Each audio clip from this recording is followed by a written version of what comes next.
एगो गांव में एगो बूढ़ा एगो बूढ़ी रहत रहे लो। वो बूढ़ा बूढ़ी के 3 गो बेटा रहे। तीनों बेटा सियान हो चुका रहे, लेकिन वो लोग के अभी शादी ना भई रहे।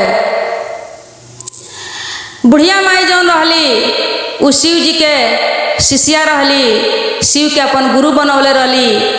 बड़ा मन से बड़ा दिल से अपना घर के सब काम धाम कैला के बाद में मंदिर में शिव चर्चा होखे, उ रोज शिव चर्चा में जास आ शिव चर्चा से घरे आवस आ अपन काम धाम देखस। लेकिन शिव चर्चा में जब जास तब बड़ा लेट हो जाए, बड़ा लेट से जास, काहे कि परिवार ज़्यादा रहे आ घर में काम ज़्यादा रहे आ काम करे वाला अकेले रहली, तो वही से बड़ा लेट हो जाए उनका शिव चर्चा में जाए में। शिव चर्चा में जब जास तो गुरु बहिन लोग कहे कि ये गुरु बहिन काहे लेट से आवेलू आ बड़ा उदास रहेलू आ बड़ा लेटो से आवेलू शिव चर्चा में। तो कहली बुढ़िया माई कि घर में काम ज़्यादा बा, अकेला काम करे वाला बानी, वही से लेट हो जाला आ काम करते करते थक जाई ने, वही से थोड़ा मन उदास रहेला, दुखित रही ने। तो गुरु बहिन लोग कहल कि ये गुरु बहिन बेटा सियान हो चुकल बालो, तो काहे ना शादी कर दे तारू बेटा के, एगो बेटा के शादी कर लो। घर में जब पतो हो जइहन तो घर के काम करे वाला हो जइहन तो तनी तोहरा आराम मिली। तो कहली कि ठीक बा। अब घरे अइली तो अपना पति से सलाह कैली, लड़की के तलाश कैलक लो। लड़की के तलाश करके कुछ दिन के बाद अपना बेटा के शादी कैली। 2 लाख रुपया तिलक ले ली शादी में। अब शादी भइला के बाद पतोह जब अइली तब पतोह कौनो काम ना करस, लेट तकले सुतस, 8 बजे 10 बजे। जब सास खाना उना बना देस तो उठ के नहा धोआ के खाना खा लेस, कौनो काम धाम ना करस। तो इनका सास कहली कि अभी नया बाड़ी, अभी नया नचर बाड़ी, कुछ दिन बीत जाई 10 दिन तो खुदे काम करे लगी हन, वैसे कुछ ना कहस, सब काम अकेले करस। लेकिन 10 दिन से 15 दिन जब बीतल देखली कि कहियो ही कोनो काम नहीं करत, सवेरे जागत नहीं, कोनो पूजा पाठ कुछ नहीं करत। तो एक दिन कहली कि ये बहू काहे कोनो काम उम नहीं करत, लेट तकले सुतत तारू, ना पूजा पाठ ना घर में कोनो काम धाम कुछ नहीं करत। अब तो तहरा 15 दिन अइला हो गई, कुछ काम करे के चाही। तो कहली इनकर पतोह जवाब देली कि हमर बाबूजी 2 लाख रुपया तिलक दिले बड़न, तो हम 2 साल तक कौनो काम ना करें, हमरा से कौनो काम ना हुई। अब सुन के सास के बड़ा टेंशन भइल, बड़ा चिंता भइल। कहली तो अजीब बात बा, अब का करस, अकेले ही सब काम धाम करस आ फेन शिव चर्चा में जास, फेन लेट हो जाए आ बड़ा दुखित रहस। अब फेन गुरु बहिना लोग देखलक तो कहलक कि ये गुरु बहिन अब तो घर में पतो हो गईली, फिर भी तू लेट से आवत तारू, तनी जल्दी आवे के चाही आ बड़ा दुखित रह तारू, का है अब तो खुश रहे के चाही, घर में पतो हो गई। तो कहली कि ये गुरु बहिन पतो तो हो गईली, लेकिन पतो कोनो काम के नहीं की, कोनो काम धाम नहीं की करत। कह तारी कि 2 लाख रुपया तिलक मिलल बा, तो हम 2 साल तक ले कोनो काम ना करें, कुछ नहीं करत, सारा काम अकेले करे के पड़ता, वही से लेट होता था। तो ये गुरु बहिना कहलक लो कि ऐसन बात बा, ये तो बड़ा दुष्ट पतो हो बाड़ी। तो एगो काम करी गुरु बहिन, रउआ अपना मझला लड़का के शादी करी, काहे कि सब लड़की वैसने ना होला, कहीं दोसर पतो हो आई तो बढ़िया मिली, तो रउआ कुछ आराम होई, सुख होई। अब कहली कि ठीक बा। घरे अइली, फेन सलाह कैली, सलाह करके अपना मझला बेटा के शादी ठीक कैली, तय कैली। तो मझला बेटा के शादी में 4 लाख रुपया तिलक मिलल उनका, 4 लाख रुपया तिलक मिलल आ शादी भइल। जब मझली पतो अइली तावते बड़की पतो उनका से बता देली कि देखो हमर बाबूजी 2 लाख रुपया दिले बड़न आ हम 2 साल तक कोनो काम ना करें, सब काम तू अकेले करीह, हमर दाज मत लड़ीह, हमर दाज मत खोजिह। अब देखी गुरु बहिन अभी सोचा तारी कि इनकर बाबूजी 2 लाख रुपया दिले बड़न आ हमर बाबूजी तो 4 लाख रुपया दिले बड़न, तो 2 साल ना करीहन तो हम तो 4 साल ना करें। अभी हो ऐसा ही करे लगली। जब एक दिन इनकर सास उनका से पूछली तो उहो कहली कि हमर बाबूजी 4 लाख रुपया दिले बड़न तो हम 4 साल तक ले कोनो काम ना करें। अब कहली कि इनकरो इहे जवाब बा, लागता कि हमरा नसीब में पतो के सुख लिखले नहीं खे। अब फिर ई चर्चा में जास, फिर लेट हो जाए, अब फिर बड़ा परेशान रहस, दुखित रहस। फिर गुरु बहन लोग जब पूछलक तो सब बात बतौली तो गुरु बहन लोग कहलक कि अब रउआ तीसरका लड़का के शादी करी, आखिर शादी एक न एक दिन करही के पड़ी, तो एक बेर शादी क के देखी कि तीसरका पतो कैसन आवतारी।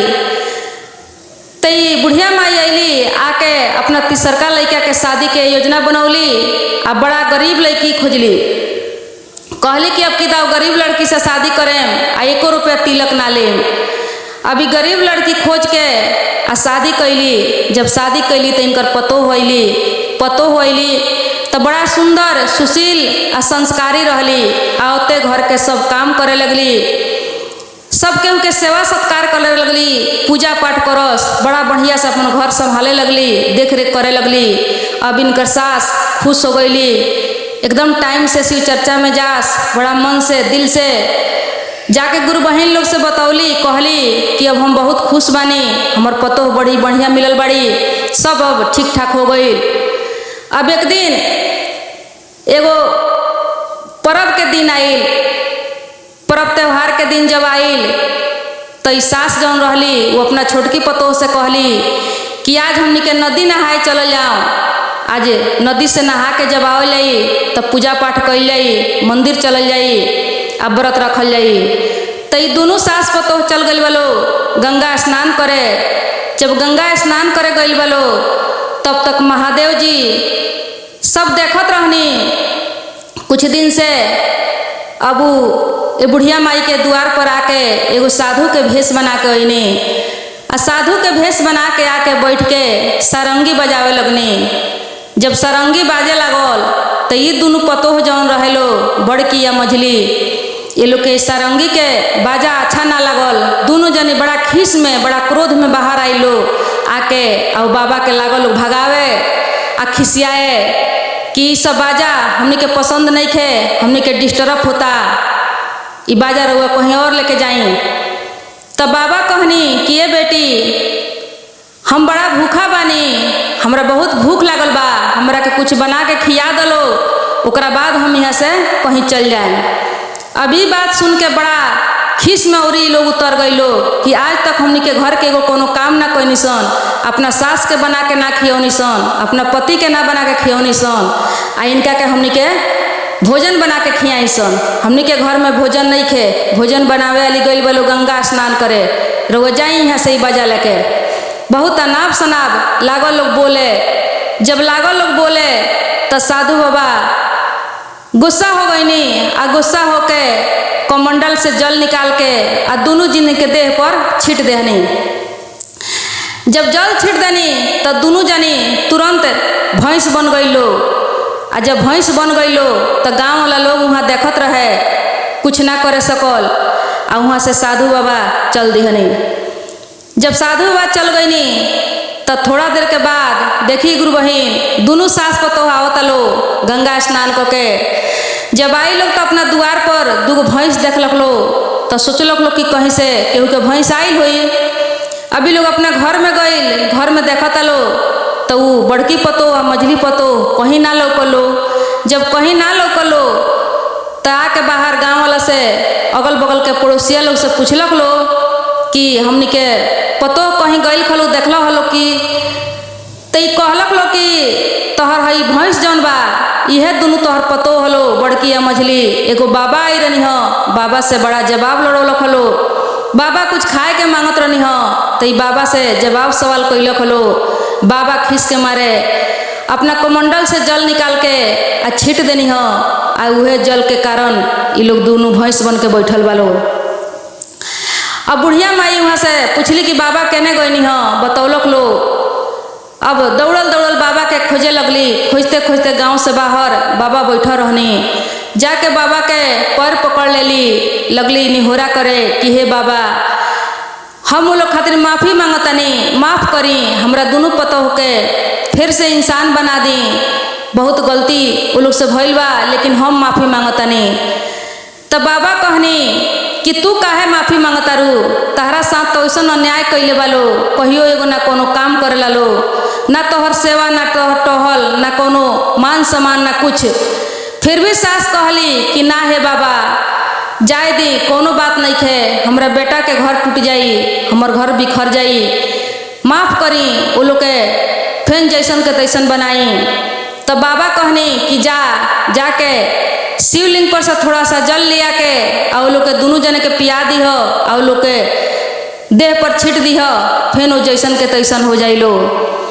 तो सासू माँ अली आ जाके मंदिर में गईली, वही जहाँ शिव गुरु के चर्चा में जास वही जैसे थोड़ा सा शिवलिंग पर से जल लेके अली, आया के दोनों पतों के देह पर जब छिटली तब भैंस से ही लोग आदमी हो गई लोग। फिर जब आदमी हो गई लोग तो उनकर सास कहली कि देखलू पाप के फल कैसन होखेला, जैसन कैले रहलू लगिन वैसन फल मिल गई रख, अबो से सुधर जा लगिन, कम से कम अबो से तनी अच्छा कर्म कर लगिन।